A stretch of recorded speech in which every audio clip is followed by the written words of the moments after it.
Credit crunch. Talked yesterday about the similarities between today and 1990 in terms of the oil supply shock, but what about the credit environment, credit supply? The late 1980s was the S&L crisis, and there are more similarities here than you might imagine, as you'll see in the statistics as we go over them. But back in 1989, early 1990, credit was becoming such a topic in the credit crunch itself that even the Federal Reserve and its policymakers were no longer able to just dismiss it and ignore it. They actually had to talk about it. And of course, as you would expect, they downplayed the credit crunch right on the eve of the recession as it showed up, but still, they at least had to acknowledge that something was going on in the banking system, and it was having some undetermined impact up to that point in the real economy. Now, why didn't they pay more attention to the credit crunch and the credit supply issues?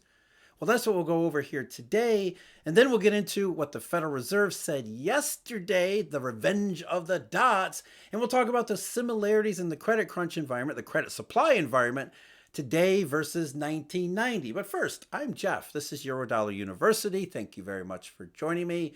If you're interested, Eurodollar University, we have memberships available where we talk about the Eurodollar system, money theory, what it is, why it matters, global reserve currencies, what those are, why the Eurodollar is it, not really the dollar, and how it might not be working the way it's supposed to work. And how does it supposed to work? That's what we focus a lot of our attention on. Learning about the Eurodollar system way of doing global reserve currency money. That's what our memberships are for. And you can find out information about them at our website, eurodollar.university. So we're going to start out today going back to July of 1990, hot summer of 1990. Saddam Hussein, Iraq, Kuwait, all that stuff. But no, what was gaining a lot of attention at the FOMC meetings was S&Ls, although they didn't use that term very much. Instead, they did talk about credit crunch. In fact, the term credit crunch shows up in the July 1990 transcript 17 times, unusually, because by then it was becoming more and more of an issue. But was it just an annoyance, a nuisance, or was it something that they need to factor in terms of their forecast for recession, not recession, a recovery, just economic, no landing, as many of them surmised? And the discussion quickly turned to how they would even know.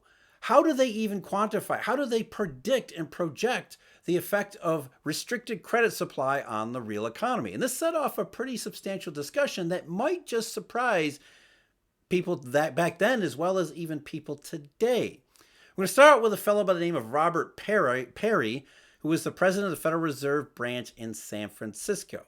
And he asked a question of Mike Powell. What he said was, on the basic assumption that a shift in credit supply conditions has occurred. Throughout the Green Book and the Blue Book, there was certainly discussion of these events. Could you give me some idea as to how important those conditions are in terms of the forecast? And Mike Powell sort of, you can tell he didn't want to answer it. Again, you don't hear the discussion when you're reading through the transcript, but you can get a sense, a feel of how the discussion is going.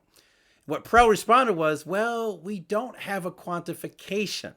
It is woven into the forecast and, as I suggested, is not a big effect. And how it's woven into the forecast, that's what Robert Perry was really trying to get at. Okay, I see that it's not a big effect, but how do we know that's actually the case in reality? It's not a big effect in your models, so tell me a little bit more about how your models take into account a credit crunch and a restriction in credit supply, because we can see it happening. And Powell went a little bit further and he said, well, if this forecast were spit out by a model, then yes, I'd have a better basis. But of course, we are always adjusting for various surprises, and to isolate this one would be very difficult. Yeah, right.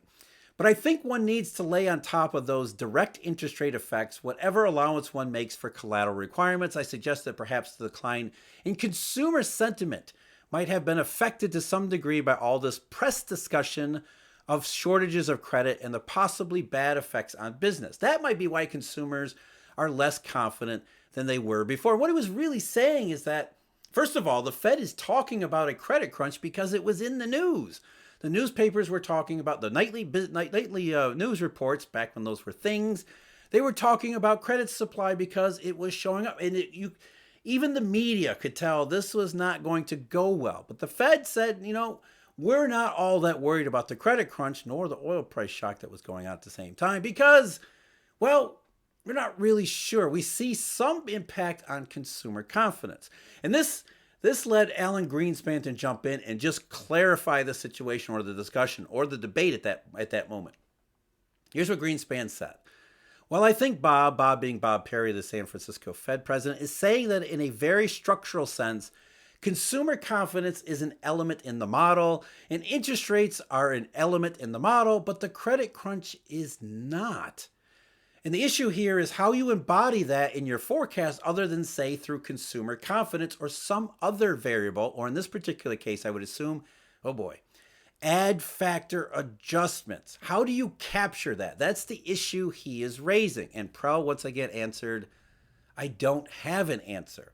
I'd like to, but it's very hard because there are too many things going on at once. And the startling truth here is the Fed and its DSGE models do not take into account directly credit environment or really financial variables overall. They might tie credit supply to, as they were saying in this discussion, to perceptions in consumer sentiment or business sentiment. So you and I get a little bit more pessimistic when we realize we can't access credit in the same way. And that pessimism is how they actually try to incorporate the effect in their econometric models. They don't say the credit supply is being restricted, therefore it has a direct impact on the economy. They don't know. They simply assume that it might have some knock-on effects in some variable that they do capture and that they do measure. That's a whole lot of guesswork, and that's really what Bob Perry was getting at. It's like, wait a minute, we've got a credit crunch going on here, and you're telling me that we don't really take into account? But that's the truth. We don't take this directly into account. They try to measure impacts and second-order effects through other variables that they do. And this hasn't changed. It's one reason why the the global monetary crisis of 2008 and the great quote-unquote recession caught them so off guard because they don't model directly financial and credit impacts, which seems like a huge blind spot, especially when you look at the actual statistics. We look at the statistics here. We're going to use the Federal Reserve's H8 data on commercial banks. It's the same data we're going to use for our current year, 2022 and 2023. What's going on now. So apples to apples comparison here. And what you see is exactly what you would expect. You see credit supply becoming tight. And I'm going to show you this on a logarithmic scale because it makes the differences in trend much easier to see. In a logarithmic scale, we should see the trend going straight in a straight line because that's, a nonlinear growth. But essentially, in terms of bank credit, the first variable we show, overall bank credit, which includes lending as well as securities owned. So it's basically all the financial assets that banks invest in. What you see is bank credit started to really deviate around May and June of 1990, just before this discussion I highlighted took place. The reason bank credit was deviating was, if you look at the lending numbers, overall lending, that had started to fall off track back in late 1989. Again, credit was still growing, but it was growing at a much slower pace, which in this context means a slower pace than what the pace of credit expansion or economic expansion or any expansion before. A downturn in pace or a slower pace is actually a contraction. It doesn't need to be an absolute collapse. It doesn't even need to be a negative number. All it needs to be is growing at a substantially less pace and maintaining at a substantially less pace to become a tight credit environment or a credit crunch. It's exactly what you see in the lending data, and in particular, loans to commercial and industrial borrowers, a cyclical indication. Business loans that are usually used to invest productively. In late 1989, big time trend change. So the credit crunch and the credit supply environment really impacted the cyclical part, business credit. And still, the Federal Reserve didn't really take into account what was going on there. Instead, they were modeling consumer sentiment, maybe something about business sentiment, some economic statistics, but never really taking measure of how that credit crunch might impact the real economy, especially as it collided with, as I talked about yesterday, the sudden surge in oil prices that was just too much of a headwind. So you've got the credit crunch headwind and you've got the oil price headwind. And the result was in July of 1990, the NBER says the recessions began.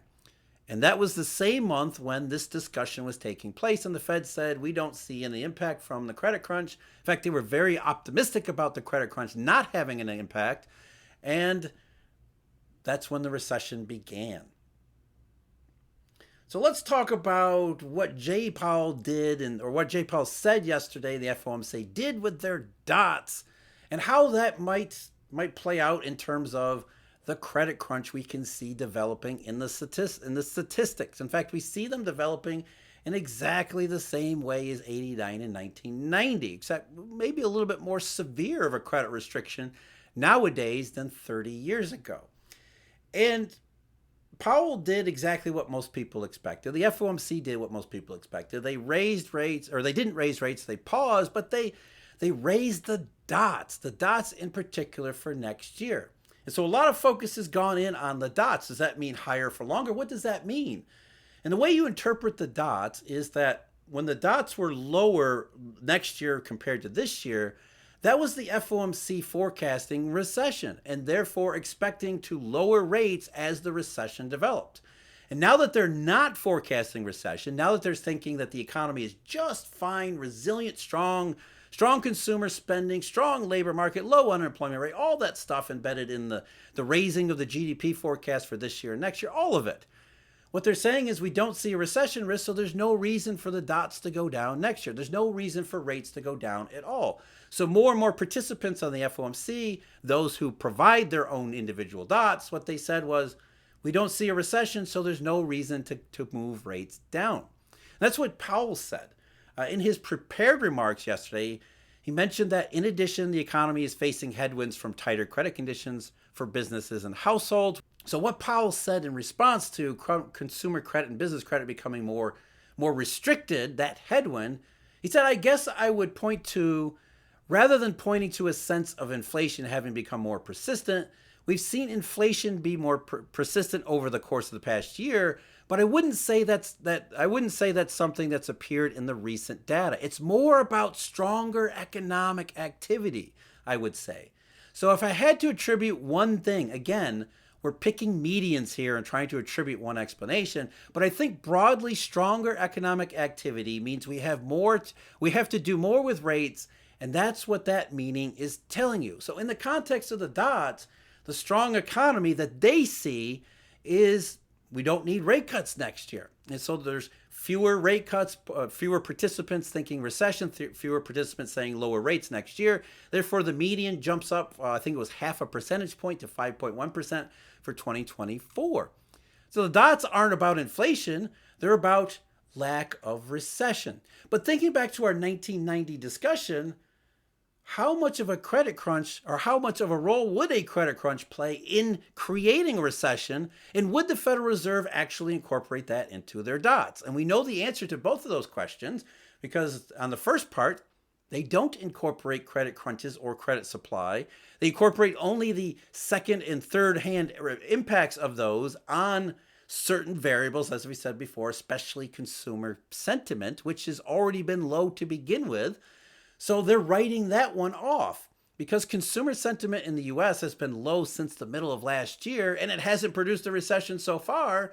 They've concluded that, at least we can reasonably speculate they've concluded that the credit crunch won't be a problem because consumer sentiment is already in the toilet and it has never really come out. So there won't be any impact according to their models. And their models are telling them no recession. But what do the statistics actually say?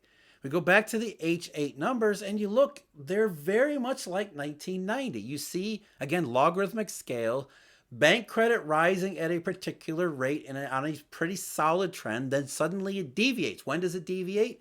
In the middle of last year. So again, the Federal Reserve is thinking, well, this is no big deal. It's been deviating, consumer sentiment's down in the toilet. It hasn't produced a recession so far. It's not going to produce a recession. But that was bank credit. That was the value of U.S. Treasuries and some other fixed income assets. That wasn't necessarily lending to the real economy. When you look at the lending statistics, overall lending, what you see is that one begins to deviate earlier this year. So, like the the lending statistics in 1989, 1990, we're only several months into the credit crunch and credit supply issue. Maybe we haven't seen the full impacts. And again, that's what Powell, to be fair here, that's what Powell and the FOMC continue to say is a downside risk when they say headwinds about tighter credit environment. This is what we're talking about, credit supply and a credit crunch. But they're still downplaying the effect of it or potential effect of it because they don't directly model it. And a big one again, just like 1989, 1990, lending to commercial and industrial borrowers. That's a big one. It's a cyclical indicator. And it is like 30 some years ago, it's gone way off trend last year into this year and continuing to get further off trend with the banking crisis in March and April. So cyclical lending, that's way down, not just off trend, that's actually down. Overall lending has become noticeably off trend. So there's credit supply restriction, credit restraint. And there's no suggestion, no hint that this is going to end anytime soon. On the contrary, we continue to hear anecdotes, we continue to get data, all of which shows us that banks are becoming even more defensive, not less. They're not risk-taking, they're not going to be lending, they're going to be continuing to tighten credit because they're more worried about their own balance sheets than they are extending loans into the real economy.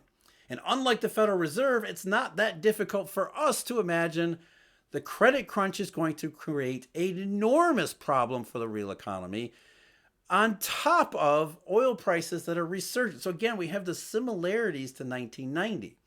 But the